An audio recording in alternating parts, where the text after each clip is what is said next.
Wassalatu wassalam ala rasulillah wa ala alihi wa sahbihi ajma'in amma ba'du. A'udzubillahi minasyaitonirrajim. Bismillahirrahmanirrahim. Afala yatadabbarunal Qur'an walau kana min indi ghairillah lawajadu fihi ikhtilafan katsira. Bismillahirrahmanirrahim. Rabbis rohli sodri wa yassir li amri wahlul 'uqdatam min lisani yafqahu qawli.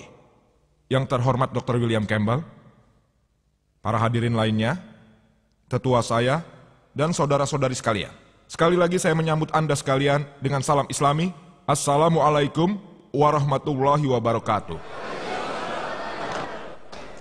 Semoga berkat dan rahmat Tuhan yang Maha Besar bersama Anda semua. Dr. William Campbell hanya menyinggung 2 poin dari 22 poin yang saya buat. Hanya 2.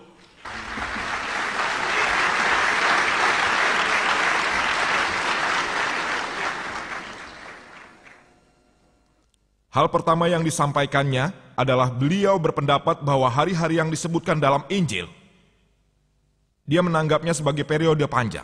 Saya telah katakan dalam pidato saya, yaitu bila Anda menganggap hari-hari sebagai periode-periode panjang seperti Al-Quran, Anda hanya menyelesaikan 2 permasalahan. Masalah 6 hari penciptaan. Hari pertama terciptalah matahari dan hari ketiga terciptalah bumi. 4 masalah yang ada masih tersisa. Sehingga Dr. William Campbell cenderung berkata hari-hari adalah periode-periode panjang. Dari 6 dia hanya menyelesaikan 2 kesalahan ilmiah. 4 masalah masih tersisa mengenai penciptaan alam, beliau setuju. Itu bagus. Beliau mengatakan hal tersebut sulit untuk dijawab. Hal kedua yang disinggung adalah mengenai tes ilmiah dari Mark.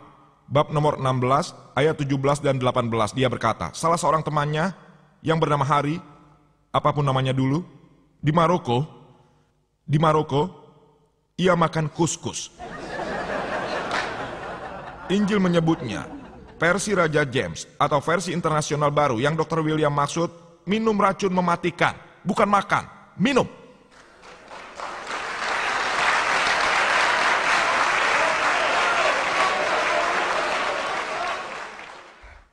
Saya tidak keberatan, bahkan bila ada seseorang makan racun mematikan juga tidak masalah. Tapi itu hanya 1 orang di Maroko. Yang saya tahu 2 miliar orang Kristen ada di dunia. Tak seorang pun yang dapat selamat. 1 dari 2 miliar orang.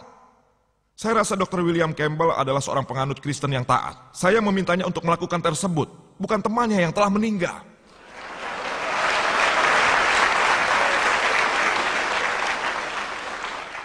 Beliau mengatakan bahwa darah keluar dari mulut. Dr. William Campbell, bahkan saya sangat tahu, sebagai seorang dokter medis yang sering menangani keracunan, dan kami menyembuhkan banyak orang keracunan. Jadi alangkah hebatnya tes itu, bahwa Anda dapat sembuh dan melakukan semua hal tersebut.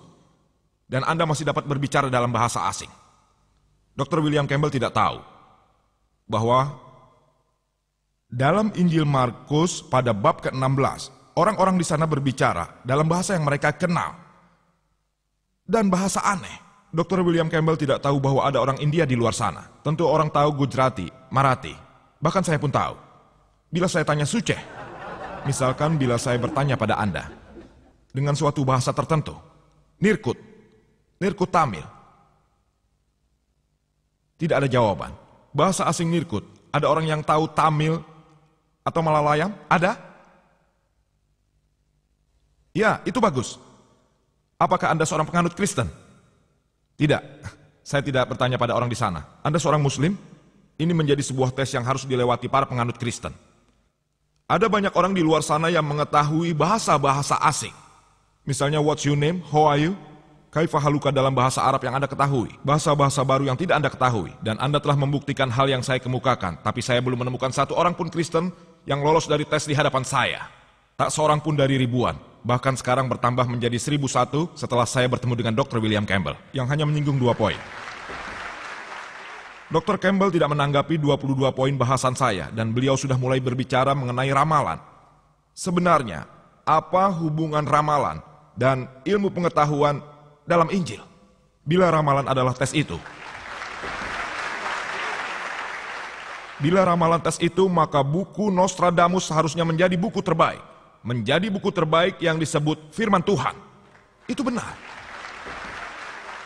Ia bicara teori probabilitas. Bagaimana Anda menganalisa dengan Al-Quran dengan fakta-fakta ilmiah berdasarkan pada video kaset saya.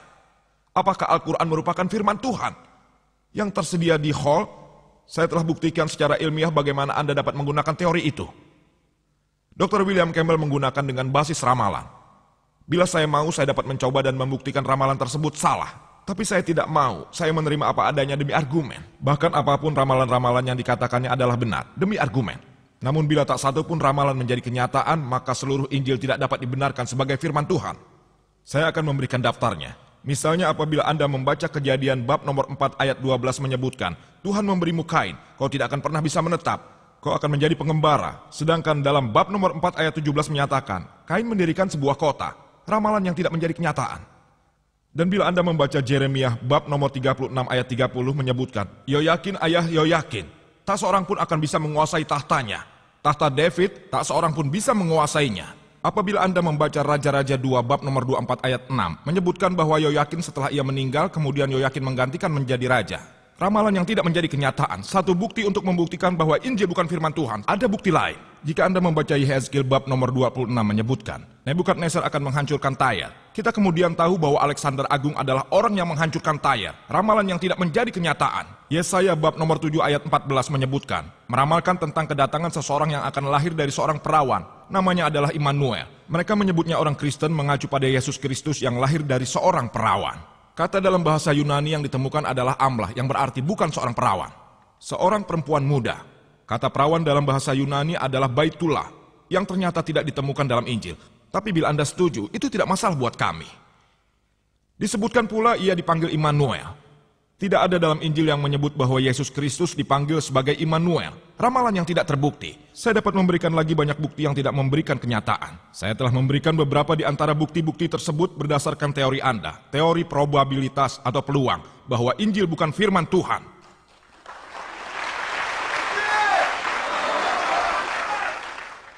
Dr. William Campbell mengatakan, berdasarkan Quran, Ilyas memenangkan perang. Berdasarkan Injil, Ilyas kalah dalam perang. Apapun itu, bukan berarti bahwa Injil benar dan Al-Quran salah.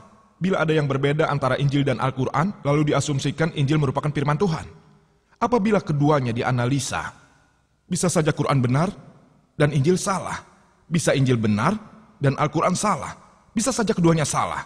Atau bisa saja keduanya benar. Kalau kita harus menganalisa siapa sebenarnya yang salah, maka Anda harus menggunakan sumber ketiga dari luar yang benar-benar otentik. Hanya karena Injil menyebutkan Ilyas kalah dan Quran menyebutkan Ilyas menang, lalu Quran dianggap salah. Hal ini tidak logis. Dr. William Campbell. Selain menanggapi kesalahan ilmiah yang telah saya sebutkan, saya akan bahas hal-hal yang tidak bisa dijelaskan karena kurangnya waktu. Ada sekitar 6 atau 7 poin yang beliau singgung dalam pidatonya yang insya Allah akan saya beri tanggapan. Beliau berkata bahwa Quran menyebutkan, menurut saya, dan beliau menunjukkan kaset rekaman saya berdasarkan saudara Sabri Ali, bahwa cahaya bulan adalah cahaya pantulan, dan beliau bilang tidak seperti itu. Saya akan mengutip lagi, bahwa Al-Quran menyebutkan dalam surat Furqan 25 ayat 61, bahwa Maha Suci Allah yang menjadikan langit di gugusan bintang-bintang, dan dia menjadikan juga padanya matahari dan bulan yang bercahaya. Munir dalam bahasa Arab digunakan untuk bulan adalah kamar, yang dideskripsikan sebagai munir atau nur yang berarti pantulan cahaya. Kata dalam bahasa Arab yang digunakan untuk matahari adalah syam, yang selalu dideskripsikan sebagai wahad. Dia, yang berarti obor yang bersinar. Sebuah cahaya kemenangan. Saya dapat memberikan referensi surat Nuh 71 ayat 15 dan 16, surat Yunus 10 ayat 5, dan seterusnya. Beliau berkata bahwa bila itu berarti pantulan cahaya, dan dia mengutip Al-Quran lagi, surat An-Nur 24 ayat 35 dan 36, bahwa Allah Subhanahu wa Ta'ala adalah Nurus Samawati wal Ard, pemberi cahaya kepada langit dan bumi. Bacalah ayat tersebut secara lengkap. Analisalah apa yang disebutkannya. Allah adalah cahaya. Nur disebutkan Allah adalah pemberi cahaya kepada langit dan bumi. Ini merupakan sebuah perumpamaan. Sebuah relung yang di dalamnya terdapat sebuah lampu. Kata itu ada di sana. Jadi Allah telah memiliki cahaya sendiri dan bahkan pantulan cahaya. Seperti pada saat Anda melihat lampu halogen. Di dalam lampu seperti sebuah sirat, tetapi reflektornya seperti rembulan yang memantulkan cahaya. Lampu tersebut tabungnya memiliki cahaya sendiri, tetapi reflektor lampu halogen memantulkan cahaya. Sehingga kedua komponen